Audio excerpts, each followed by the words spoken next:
नमस्कार मंडळी, मी धीरज. स्वागत आहे तुमचं माझ्या एका नवीन व्हिडिओमध्ये. कोकणातील सर्वांना एकत्र आणणारा सण म्हणजे शिमगा.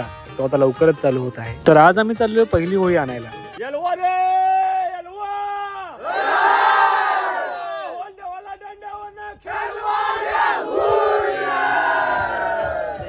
शिमगा हा कोकण भागातील अतिशय पारंपरिक आणि उत्साहात साजरा केला जाणारा सण आहे. शिमग्याच्या आधी 8 दिवस प्रत्येक वाडीमध्ये पहिली होळी आणली जाते. होळी तोडायच्या आधी पारंपरिक पद्धतीने तिची पूजा करून मानकऱ्यांच्या हस्ते पहिला घाव घालून होळी तोडली जाते. प्रत्येक कोकणकर या दिवसाची अगदी आतुरतेने वाट बघत असतो आणि आम्ही भाग्यवान आहोत की आम्ही कोकणात जन्म घेतला. होळी तोडल्यानंतर तिचे काटे साफ करून आम्ही नाचवत गाजवत तिला वाडीमध्ये घेऊन येतो. 8 दिवसानंतर सर्व गाव एकत्र येऊन एक शेवटची होळी आणतात आणि त्या दिवशी शिमगा साजरा करतात. होळी उभी करून पारंपरिक पद्धतीने म्हणणी म्हटली जातात.